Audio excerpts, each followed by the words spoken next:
Great skills again by him. Oh, marvellous goal by Logan.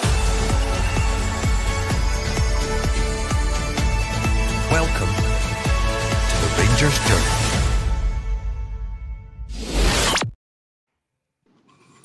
Good afternoon and Happy New Year to everyone, and welcome to today's Rangers Journal. Today I've got Jack and Billy J with me today. Jack, how are you doing, my friend? You good? All good, just trying to get everything done. Now the shops are back open after New Year, get back to a bit of normality. Rushing home, clearly didn't make it in time, but happy to be on discussing the Rangers news. Great to have you with us, mate. Billy J, how's yourself, mate? You doing well? Good. I'm okay with just Billy today. We only had the J in when the other Billy's on, because I'm Billy Jack. You've got Jack there, you've got the other Billy, and it turns into like a Two Ronnie sketch. So no, I'm good. Happy to be here. Looking forward to 2026. Billy, I'm just going to call you Jay from now on. Right? We'll do that. Right? Great to have you, mate. Great to have you on. Great to have everyone with us. Happy New Year to you all. Hope you all had a really good New Year, very safe, and I hope you are all looking forward to this weekend. Folks, I think one of the things before we start off today, we'll kick off with obviously the remembrance that Rangers have led this morning for those who died in the Ibrox disaster, and the 66 of those. Very poignant, Jack, that Rangers obviously every year we mark this occasion. It's a very poignant occasion for everyone involved in the club, especially those involved with the tragedy. The club have held a memorial this morning on that at 11 o'clock this morning. It was led by club chaplain and minister of Glasgow Cathedral, Mark Johnston. And looking at that, there was a leaf reading, there were some readings made. Very poignant, Jack, that the club does that every year to remember those who unfortunately passed on in that disaster. Yeah, I think it's really nice for the club to do it. I know it's been over 50 years, but the fact they still make the effort every year, they take the time out to remember those who lost their lives in the tragedy. I think it just shows the respect from the club and just helps keep the memory of those who did lose their life alive. So yeah, as you said, very poignant. Of course, the minute's silence against St Mirren, which again we do every year in the home game closest to the unfortunate date. So yeah, the club are always brilliant with it, and they make sure that they are always remembered and that they're never out of our minds. Absolutely. Billy, anything you wanted to add to that? I know it's a very poignant moment for everyone involved with Rangers, so just wanted to give you the opportunity to add anything as well. Just really that, I mean, we know there are many reasons why Rangers is much more than a football club. One of the things is that Rangers is a family, and like all families, you have your losses and you remember your losses, and that's what we do every year. I believe the club, I think there might also be a public memorial about 4:45 at the northeast part of the stadium, if I'm remembering correctly. So anyone who's in and around the area and wants to get along and show their respects, I think that's a possibility for the supporters. And I seem to recall that I think there's a memorial in Markinch for the 5 lads from Markinch that didn't make it back. The club are sending representatives to that. I think that's around about 2 o'clock. So just family doing what family would do on a day like this, and I think it does bring us all closer together. Yeah, absolutely does, Billy. And you're right, just on those two. Later today, there will be a supporter-led service that is open to all. It takes place at the northeast corner of the stadium footprint, opposite the former club shop at 4:45, the approximate time of the 1971 disaster. And as you said, Rangers will also be represented in Markinch today at a service remembering the 5 boys from the village who died in that disaster. The event takes place at 2 p.m. at Markinch Memorial Garden today. We know that every Rangers fan will want to put their own tribute to that, but we just thought we would kick off with that, folks, because it's a very poignant moment and it's something we always remember every single year. Gents, moving on to the small matter on hand, which is the football this weekend. We've got a massive game coming up tomorrow, which always comes at this time of year. It's a small matter of the Old Firm derby. Every fan will be looking forward to this one, and it's probably, if you looked at this maybe 6-7 weeks ago, it probably didn't have the same significance, Jack, to what it has now, given where we're at from a point situation, where we're at, obviously trying to claw back Hearts at the table as well. Is this probably the most pivotal Old Firm game you've had in a long while, do you think?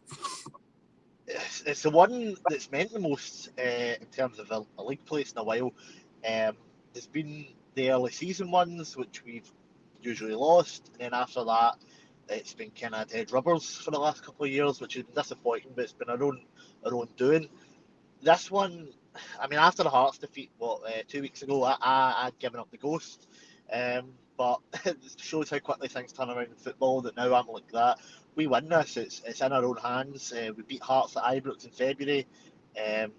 You know, it's in our own hands. But there is still that little voice in the back of your head that this Rangers team, this Rangers squad, they don't win big games, and this is the biggest of big games. I mean, they don't have their troubles to seek. I mean, we've seen them lose, I think it's 5 and 7. Yeah. But it would be very on brand for us to go there and absolutely make a mess of the bed. I just hope we target their deficiencies and we don't give them too much respect like we're guilty of doing. I think if we go there and we sit back, they'd still have players that can hurt us. But if we go there, we target their strengths like St Mirren did, like Dundee United did, like Motherwell did, then we will get a good result. We've got the players that can get at those, missing areas at fullback. We've got players that can dominate the midfield if they're on their game. I just hope that for a change, these players turn up. We don't go into our shells and we take the game to them, because if we do, that Celtic team's there to be gotten at, and then the league is blown right back home.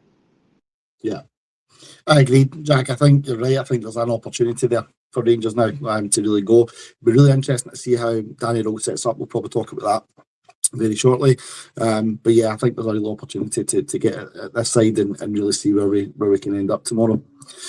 Billy, what's your initial thoughts on tomorrow? Obviously, we'll talk about what Danny Rose said and his press conference, etc., and maybe potential lineups and stuff. But what's your overall feeling going into this one for tomorrow, mate?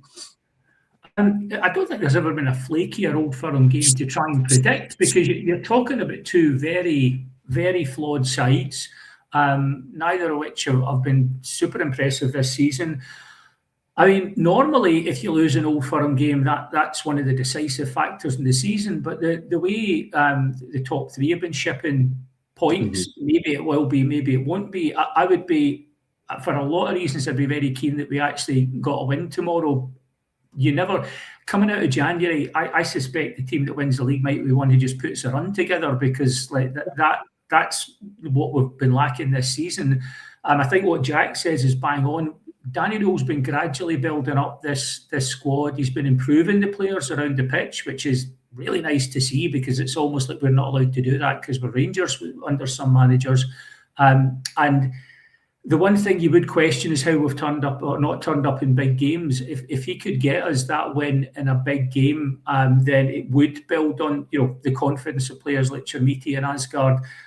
It's still a very, very flawed squad we've got, and January is going to need some proper work to make us a solid unit. But I would love to see us. I would love to see us lay down a marker, because two things. One, it gives us a boost, but in Glasgow there's the yin and the yang. It gives us a boost. It also keeps the foot on the throat of Celtic. They are in turmoil. My suspicion is if we win on Saturday, the bold Martin O'Neill's rocking back up at Parkhead by next week.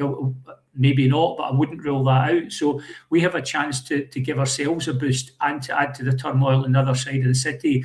And when you have that chance as Rangers, I think you've really got to take it. And we haven't been good enough at doing it in recent years. So I'm really hoping for that on Saturday. Under any circumstances, I'd take a win. And I think, Billy, what you said there, it sounds as if there's a real opportunity for Rangers at the moment to really go in and press this Celtic team who haven't been great, let's be honest, since Wilfred Nancy's taken over.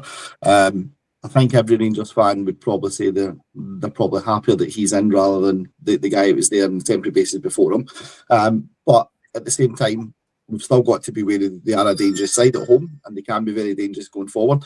And I think Rangers need to watch for that, Billy, for me, because what I don't want to do is everyone get into this game too confident and it comes back to bite us. And I think sometimes we can end up getting ourselves into that position. So do you think Danny Rule will be guarding against that in any conversations he has with the players today and over the next few hours? I mean, his press conference today was typical Danny Rule, very measured, not giving too much away.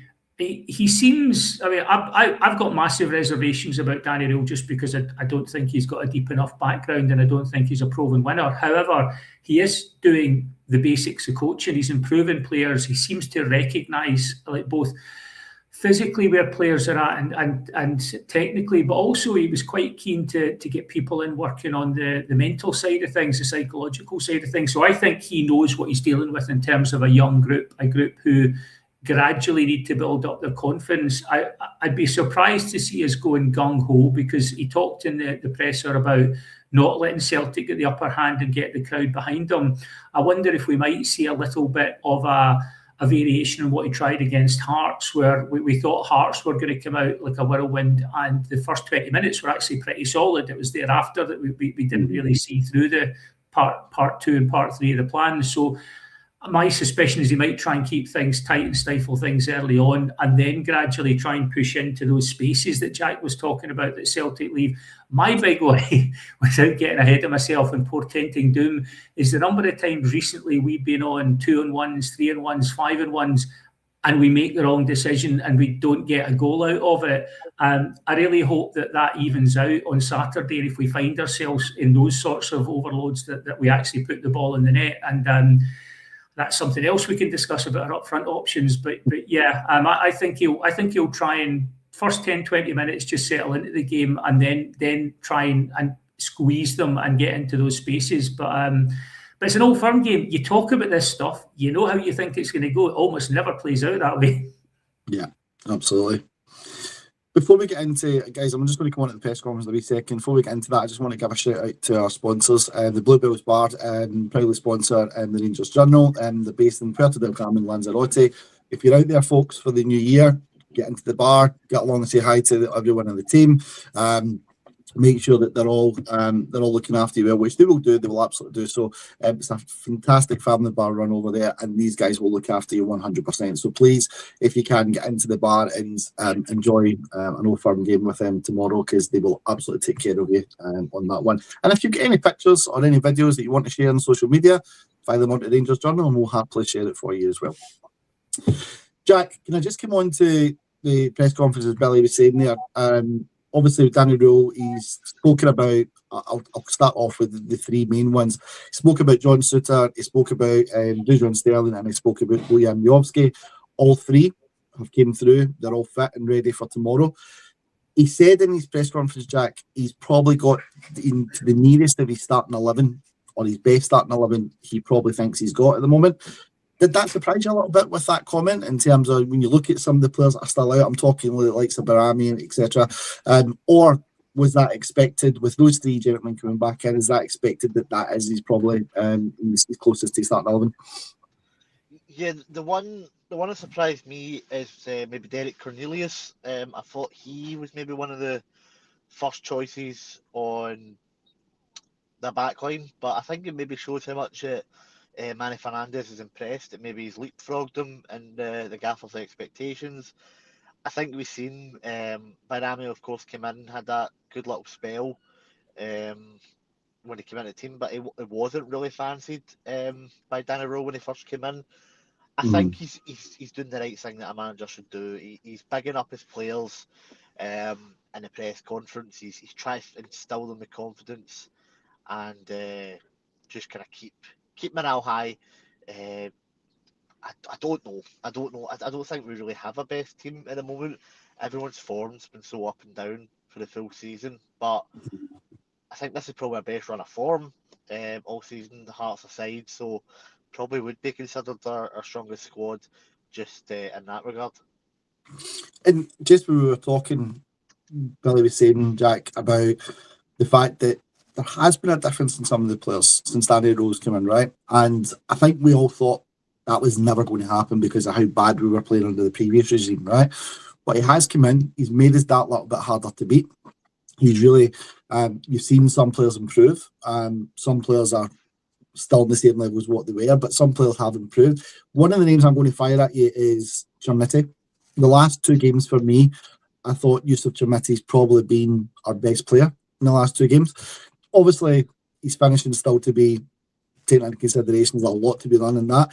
But I thought over the last 2 games at home, his general hold-up play, his presence against 2 big backlines, I thought was really, he done really well. And I was really surprised that he's actually been able to show that level of performance. Is he someone, Jack, that you see as being a crucial member of the Rangers squad tomorrow, or do you think Miovski comes straight back in there?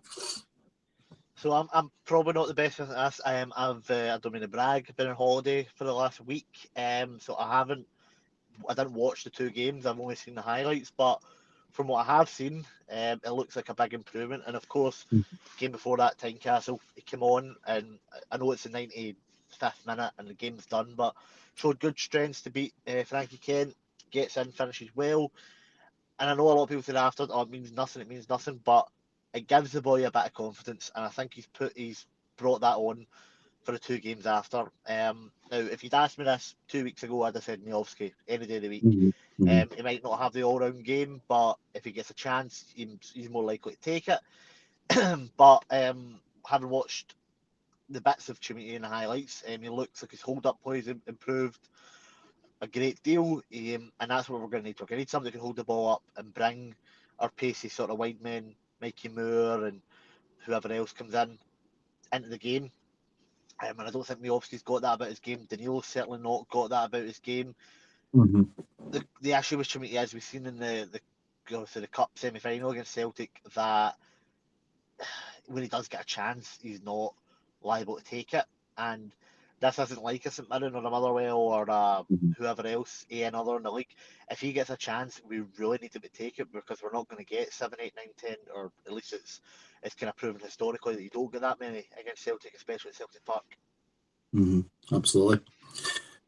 Billy, I'll come on to yourself with the same question. Our Nicky's just said Chermiti is a 10. I was saying during the last 2 games, for me, Chermiti needs somebody up there with him, and I think sometimes the 2 wide men are probably just too far away from him in terms of moving Gassama. And every time he's flicking the ball on or he's winning it, he's trying to bring the play in. There's nobody there around him. Would you prefer to see Chermiti starting as a 10 with maybe a Miovski up there, or even just get someone like an Asgard or someone closer to him compared to what they are just now? Do you think that would be something that Rangers should be looking at, rather than just having Chermiti as that focal number 9? I mean, I take your point, and it's a really interesting dilemma about whether to start with Chermiti, because, like, had Miovski not get injured and carried on that scoring run, you're keeping him in the team.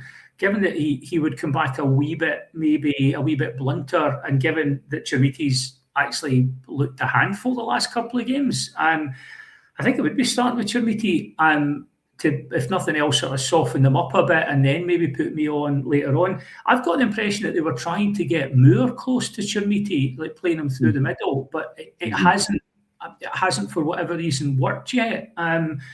I suspect that might be how we go at the weekend. I think Chermiti, I'll be honest, like I thought early on when he played with us, he looked like he was lacking confidence, and what you can't tell when a big player's lacking confidence is, do they also lack heart? Because you couldn't really tell with him. They were like, even the goal he scored, I felt was him kind of wussing out a bit, because he'd faced up to the St Mirren last man. He should have just breezed past them. Instead, he hits a hopeful one from 20 yards. The keeper fumbles it in. Yeah. So I was a wee bit worried that maybe it wasn't just confidence, but he just didn't have the gumption for it. I will say that in the last couple of games, he's looked up for the fight. He's taken some typical SPFL rough treatment, and he's just bounced up and got on with it. And I think a lot of that might be down to Danny Rule getting in his head, because, again, he talked at the presser about how he spoke to Chermiti, or someone spoke to Chermiti about how he can get the fans on board, that he knows it's been tough, and that but these sorts of performances, hard working, taking the hits and getting up and get on with it, does actually win a Rangers crowd back round.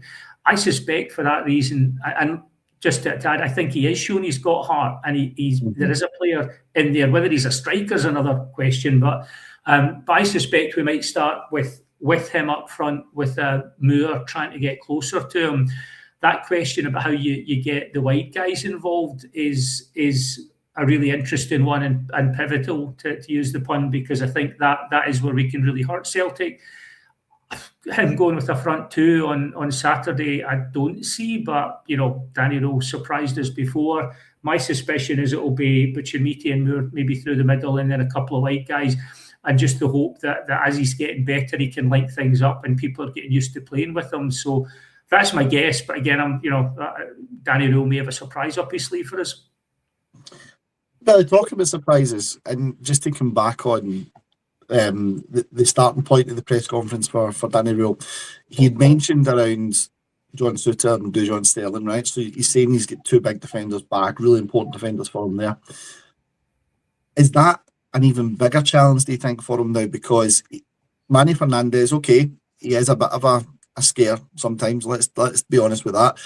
But he stepped up with the goods. He's really, really dangerous at free kicks and corners for us. And we've seen that with what he's done over the last few games. Does he go with a back five? Obviously, the three central defenders, back five, and you have Sterling, Souttar, and Fernandez in there? Or do you think he's going to go revert to the back four? One of them is going to miss out potentially. I would say if you're going to miss someone out, it's going to be Sterling at this point. I think it's not who I'd want to miss out, but I think that's who he might miss out if he goes with the four. But is that an even more pivotal decision to make rather than looking at actually what's up front? Because we know we're going to be under a lot of pressure in this game. So does that come with even more significance for that defensive line? I think you're bang on, and top marks for the segue there for moving through surprises. That was some top quality work there, much appreciated. I think you're bang on. I think I actually was last night's pod, and I was kind of like thinking that the four might be a good idea, but to get an insight into the mind of a manager, by this morning I'm already going, actually maybe start with the five. And I would differ on my take on it. I think if anyone was going to miss out, I wouldn't actually have it be Sterling, just because I wonder if he's been managed with this game in mind. I think it says a lot about where we're at that he's come in and looked so good so quickly. But in the game, one game when he came back, he put in the cross for the goal and he cleared one off the line. And he's got a speed of thought and a physicality and a defensive instinct that I'm not entirely convinced that Fernandez has yet. Fernandez has given us the goal threat. Souttar's got more experience, but Souttar, I just don't think he's impressed at Rangers. I think he's been solid, but he's got a rick in him. He gets caught under the ball a lot.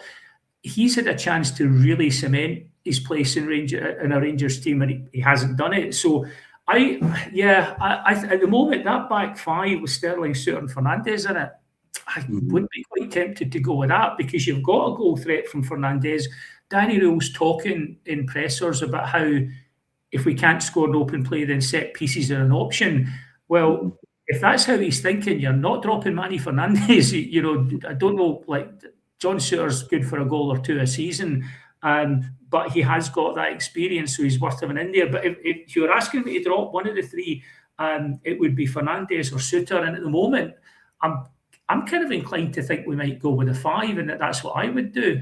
So, yeah, I think it is absolutely pivotal, because this Celtic team are very flaky. They've got goals in them. If you give them the space, they can score. Equally, if you don't give them the space, you can totally shut them out. We've seen that in a couple of recent games. So I wonder if Danny Rowe's going to go for shutting them out and defaulting to my inner Watty. I think I might go with the back five and try and do it that way. Yeah, I think, well, you've hit the nail on the head. I think he'll go with a back five. I don't see him dropping to the four. I think he'll go with the five. I think as well, you'll probably look at Celtic's change of formation they've done under Wilfred Nancy. And that middle of the park is probably not as vital as what it was before, based on how Celtic played before. So I think the back five is maybe where he's going to go. But Jack, just on that one, coming to yourself in the middle of the park, saying we're seeing some comments. Doesn't really want, people are not wanting Diamonde in there. They're looking at saying Cameron and Raskin and Barron, etc. Just talking about obviously that lineup, if we were to go with the back five, who would your middle players be? And in the past, you've seen Rangers managers try and silence McGregor, basically, from just keep him out of the game. I think Asker did it in a couple of games, or one of the games at the start of the season.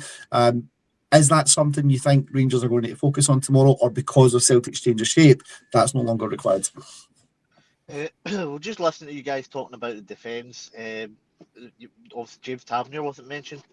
I think he's similar to McGregor, whereas they both still have their moments. They can both still have big games, but I think in the most part both are regressing.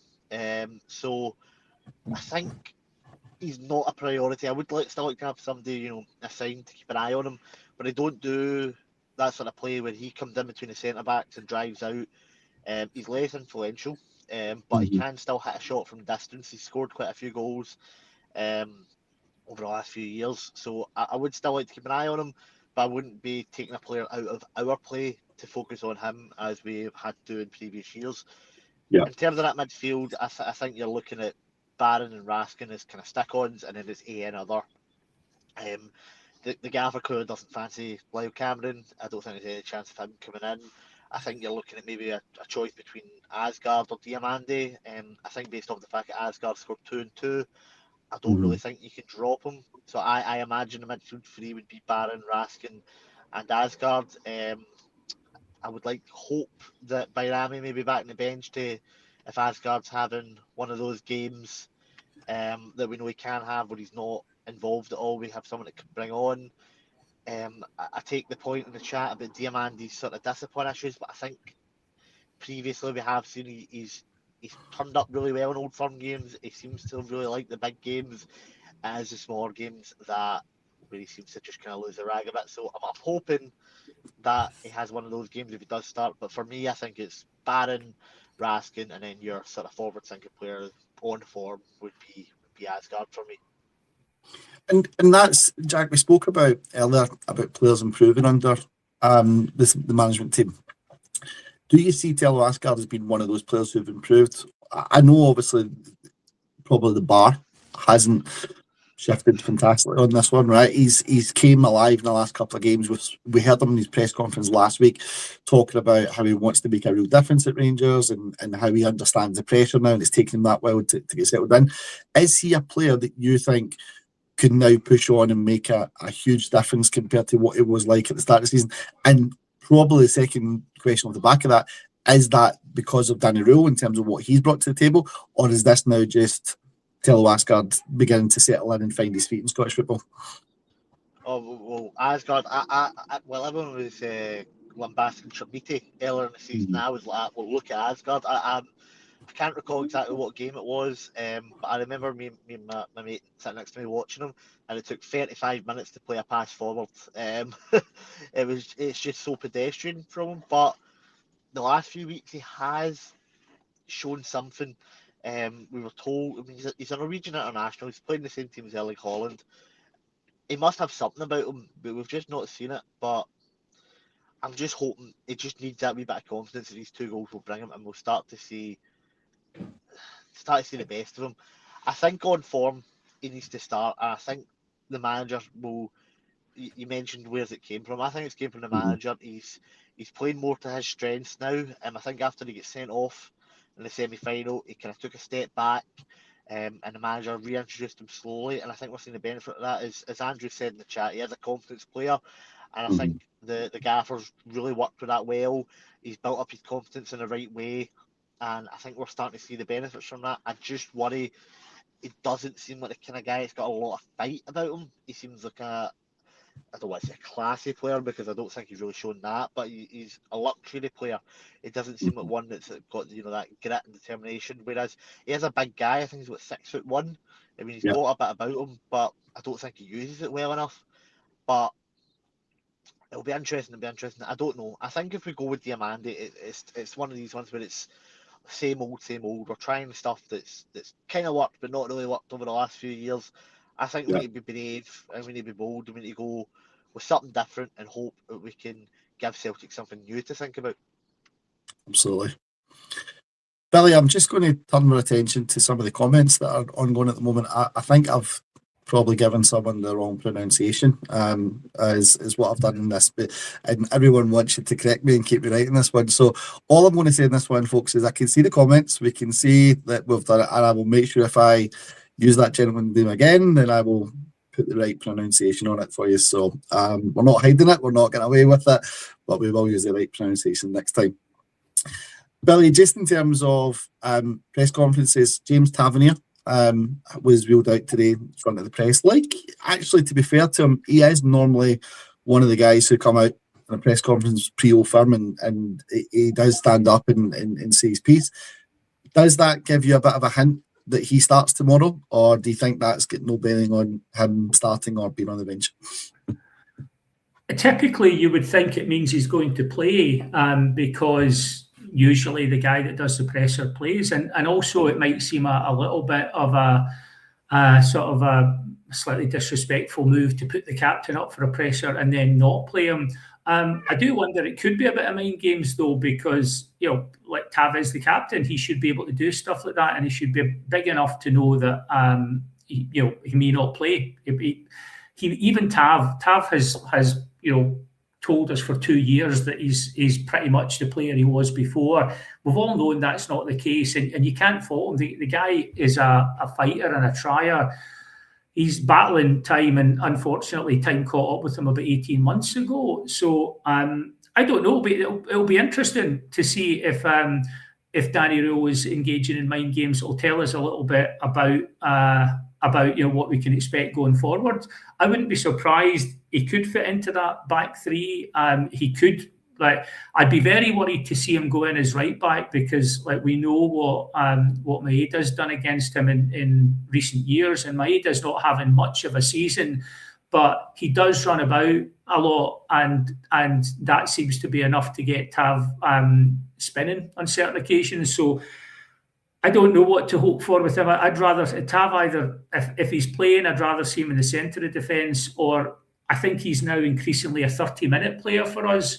Someone who in the last 30 minutes, the good thing about Tav is, in the last 30 minutes, if you needed someone to put into defence, he's an extra body there. But he actually still offers a decent amount going forward. He can still push forward, get central, and if he gets a shot away, he's as much a threat as anyone in the team. Just briefly to circle back to my sort of pet subject to Danny Rule improving players, Asgard, to me, shows why a manager's a manager and why I'm a punter, because I was looking at Asgard saying he's cumbersome, he doesn't get his head up and start running with the ball. And Danny Rule explained that, by switching wings, he's now got him in a position where his body's open to the play, he's taking less touches, and he's motoring a lot more, a lot faster than he was before. So he's identified the same thing, but actually seen the solution. And that does make me hopeful that he's going to keep improving the other players. As for Tav, yeah, it'd be interesting to see. That Danny Rule is big in psychology. He was one of the first things he got guys in to sort out in the team. So is he playing mind games with a certain Wilfred Nancy, who's pronounced the same as the town Nancy? And I don't know what the big deal is. I think if you're a club who's worried about the first part of your manager's name having negative connotations, you've only got something to worry about if you've got lots of skeletons in your closet. Surely there's nothing like that over in the East End. Jack, help me out here. I don't know where to go after that one now. Just shut the network down. I think we should just start singing some songs.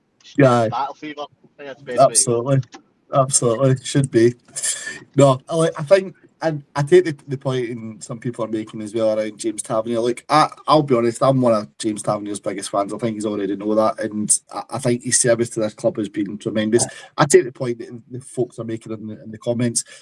He has been rank rotten most games this season, let's be honest, but I think you play Tav in there every day of the week because he's got that experience. If you go with the back five, I'm a wee bit more comfortable with Tav in there, and the back five, maybe not with the back four.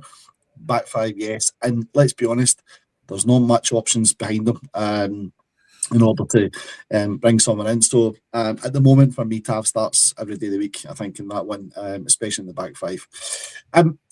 Just to deviate slightly, Jack, away from this, I just wanted to touch on something else that was said in the press conference around transfers. I think a lot of Rangers fans were hoping there was going to be an announcement of a transfer or someone been in today in preparation for tomorrow. I don't think we're going to get that based on what Danny Rule was saying in his press conference today. There is a lot of talk online about James Penrice coming in. Two things for me, Jack, on this one. James Penrice, is he a player that you would like to see at Rangers? And probably the second question is, are you surprised we've not had an announcement of a player coming in? Because I know there was talk, Windass, etc. beforehand, but are you surprised we've not seen anything move in that space over the last day or so? Yeah, well, I asked I asked my friend who works at the training centre, or has anyone been in? And the response I get was the staff weren't even in. So I don't think there was any chance of an early incoming, and I don't think there's any chance of anyone coming in ahead of the game. But Celtic got someone in. We've seen Araujo, however you say it. I don't want to get any pronunciation again. From Bournemouth coming in, so they're gonna have a new body. But I don't see the boys starting. I don't think you can throw someone in who's not even trained with our teammates, and I think that would have been an issue for us as well. Anyway, but on to Penrice. Yeah, left back is a problem position for us. Shane McGowan's been fine. On average, I think he's been good. But as a 19-year-old developing player normally is, he's very inconsistent. And I would like to have that other option in there. Penrice was a standout for Hearts, even when Hearts went at their best.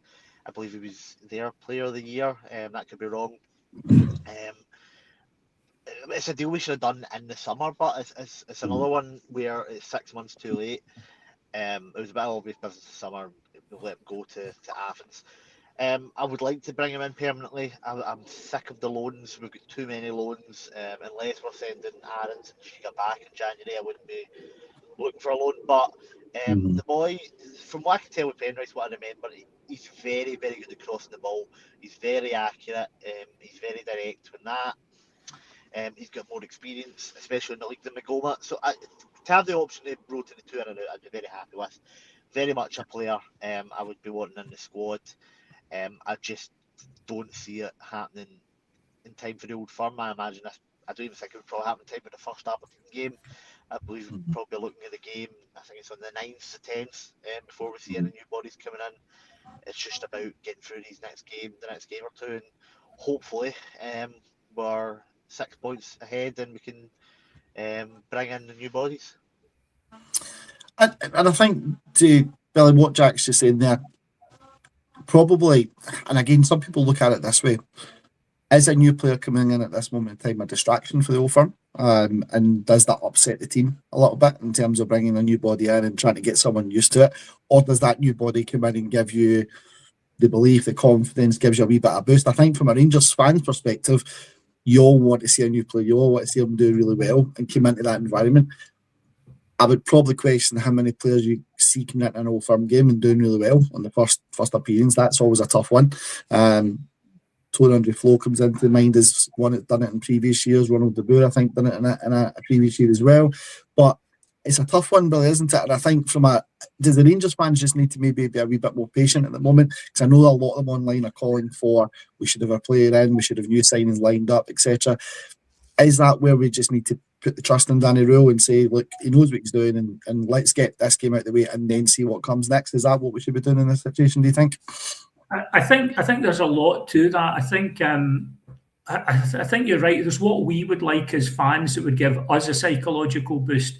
That's different from what's actually going to give the players a boost. I think if you're going to try and assimilate a new player, it needs to be someone where the potential disruption of bringing them in at short notice is outweighed by the boost the team get. I mean, you're talking about, 11 million for Tony Andre Flo, who was a decent player despite the kind of the myth that's built up around him, or a De Boer coming in. I mean, everybody gets a lift from that because that guy can come into any team with probably one training session and actually add to it.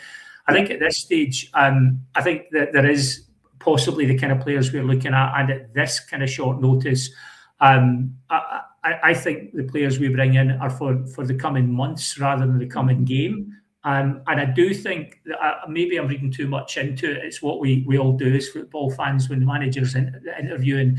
We kind of micro assess every little nuance. But Danny Rule was talking a week ago about speaking to people already and sort of indicating we might be moving early. I noticed today in his press conference, he said this is his third January transfer window. And in one of the previous ones, they got 3 players in at 8 o'clock after 8 o'clock on the last day of the transfer window. To me, that was laying the ground down for going like, cool your jets. This might not be sort of like the immediate fix you're expecting. So that's good. If he's managing our expectations that way, I think that's good. And then if we get players in a lot earlier, it seems positive. But I think you're right, Chris. Unless you're bringing in a Ronald de Boer, I thought Miovski, he played pretty much from the off in the Old Firm game last time, and he was fine, but he didn't make a massive impact. He was fine. Yeah. So I think we're going with what we've got.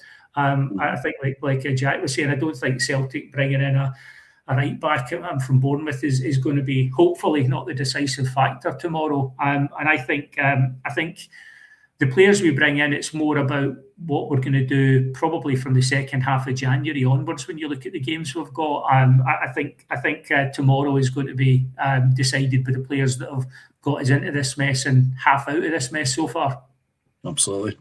I very much agree, Billy. I think you're spot on. I can't see anything happening between now and tomorrow. That's not to say that Rangers don't pull something out the bag, but I'd be very, very surprised if they did. Talking about incomings, though, if I can, gents, I just want to deviate away from tomorrow's game for a little bit and talk about another part of Rangers news. Is David French has been appointed as Rangers' new Chief Commercial Officer. He stepped down from his role as the chief executive of the Aviva Stadium in Dublin earlier this year. We understand that Andrew Kavanagh and Parag Marathi have both been looking at that recruitment process. It was a key appointment for Rangers, and they were really hands-on in this appointment for David French. I know people are already looking and saying where he's came from and what his background is and thinking straight away, this guy's not for us. So I just wanted to touch upon it. It is another appointment behind the scenes, Jack, that Rangers have made. It's an appointment that you look at what David French has done at the Aviva Stadium in terms of some of the activities that he's brought to that stadium, commercial revenues that you're seeing off the back of that as well. Is that someone that you think is going to be good for Rangers in terms of off-field activity? We know we had some concerts at the stadium the last few years. Is that something you probably need to expect going forward now during the close season? Or will he come in, take time to get settled, and then look to put his ideas through? What's your thinking on that one, Jack? Sorry, listen, Billy. No, I think it's good. I think we need to look at any sort of revenue streams we can get for the stadium. I mean, everyone's always had this thing about the naming rights to the stadium, about how it would pull the heart out of the club, but in my opinion, it's going to get called Ibrox anyway. If it's the so-and-so whiskey distillery at Ibrox Stadium, I mean, it wouldn't really bother me too much. I'm still going to call it Ibrox. Everyone I know is still going to call it Ibrox. It might just get called a different name on a live TV broadcast, but I know a lot of people have different opinions on that. If we can have concerts in the summer, as long as it's not going to impact the relaying of the pitch, take the extra money. If this guy is going to also be in charge of getting the best out of Edmiston House, that would be ideal. Getting the best out of the stadium footprint. We need to do something with this old shop now. It's not going to become a bar. We need to make the most of the space. If you go to a game in the United States, or even like the likes of Man City in England, you can turn up at the stadium 4 hours before kickoff, and there is hundreds to do. At Ibrox, if you turn up at the stadium 4 hours before kickoff, you're an alcoholic. So there's a lot we can do around the stadium footprint to kind of maximise that, and hopefully this guy knows what he's doing and can get the most out of that, both with the stadium and any other sort of commercial revenue options we can see, because the more money we bring in, the more we can start splashing out. Absolutely. And Billy, is it good to see that obviously this announcement's happened, right? And it's kind of went under the radar a little bit because obviously time of year, the game that's coming up, etc. How good is that though from a Rangers perspective that these announcements are kind of going under the radar a little bit, because previously that announcement would have been front and centre of every newspaper in Scotland, and it would be the big headline, the Rangers have brought someone in and everything's checked over. Is that a sign of how things have changed at Rangers over the last few months in terms of Andrew Kavanagh and Parag Marath maybe getting to the bottom of this now and really starting to put their influence on the club? Or is it just because it's Old Firm weekend that announcement went away and there's nothing really been said about it? What's your overall feelings on this guy? I mean, I would have thought if there's a weekend to put out news you want to just slip by, it's the first Old Firm game of the season. I mean, I don't like. I think most fans would be the same. I don't really care what David French's background is, as long as he's not some rabid Tim with like pictures of him sitting in his Celtic room with his Celtic top on, that we had with the marketing guy before. I want someone that can do the job. And it's funny what Jack was saying was kind of my thought as well, is this guy looks like someone who's got experience in the stadium side of things, in developing that the way you would see in American sports. And that got me quite excited because I actually love the fact that around about Ibrox there's the old school feel to it. You can buy your scarves and you can get the old programmes and stuff like that. So I would hate to see that driven out. But equally, there is a feeling that when you go to other events, whether it's concerts or other sporting events, that you're kind of missing out now. You feel like you would like the option of something that's been looked at is like affordable hospitality, the kind of thing. I'm not saying where G51 was going to be, the old kind of like the old store, but something like that where fans can actually turn up and you can get a slightly elevated experience if you want to spend, like 25 quid for access to a bar or something like that.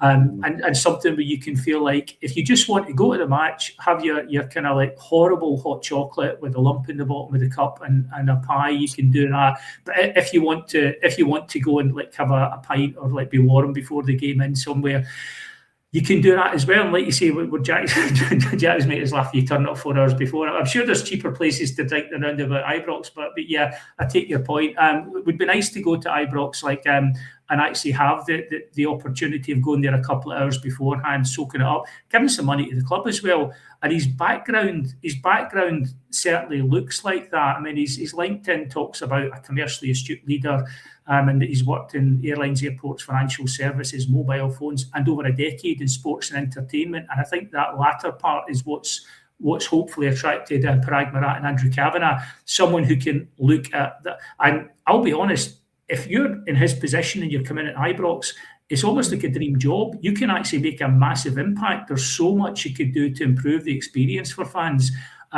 That's something on your CV when you leave in 5 years' time. You're going to go, look what I inherited and look what I left them with. So, like I say, as long as we're not going to find endless pictures of him, like with his arms around Dermot Desmond or anything like that, then I'm quite happy that if the guy's got the experience and he can do the job, we bring him in. Yeah, absolutely. Talking about commercialisation, this is probably a good time to plug the Rangers Journal full clothing range. You can see the link across the banner at the bottom of the screen. It's now live on Etsy.com. You can pick up, I don't know if anyone can see it, but I've got the Rangers Journal hoodie on here. If you want to get one of these, then feel free to go into the shop and get that. I think Santa was in there during the last couple of weeks for me because that's landed under the tree. So I think that was when he was on. So if you want to do it, guys, there's some fantastic stuff on the shop. Go in and have a wee look, see what you think, and everything you do on that is helping the Rangers Journal. Gets the message out there about the Rangers Journal, other than just liking and subscribing. If you're wearing the content, wearing the merchandise, it's a massive help to the podcast. So please, if you can, go into the shop, have a wee look and see what you would like on there, because there's lots of stuff around the place. And you never know, maybe we can give David French a Rangers Journal hoodie and he can wear that for us at some point in time. You never know. Gents, probably going to wrap up a couple of minutes or so. I just want to come back to tomorrow's game. Probably I'm going to go to yourself, Jack. First of all, give me a starting lineup, please, and a score prediction at the end of it as well. Oh, that's tough. Well, obviously you're putting Butland in. I think we go with a back 3/5 just simply because of the strength Celtic have. They've got sort of the two number 10s and a striker going forward. So I think I'd put Tavernier in over Max Aarons. I get the argument about it, but I have it right back. Fernandes, Suter and Sterling as a three with Migoma at left back. My midfield three, I'd probably go with Barron, Raskin and Asgard just based on form. with Mikey Moore supporting Chermiti. Is this that final position? I'm not sure. I'm forgetting someone absolutely completely. I don't know. I don't know. I like the idea of maybe Chermiti starting a bit behind and putting Miowski up front, but yeah, it's a difficult one. That's probably what I'd go for. Maybe Chermiti in behind Miowski. Score prediction. I'm going to be brave. I'm going to go for 3-1 to Rangers. Our Nicky's saying the same thing as well. So I think the 2 years are on a good one there. That's fantastic. Billy, what about yourself? What starting lineup would you go with, and what's your score prediction, please, mate?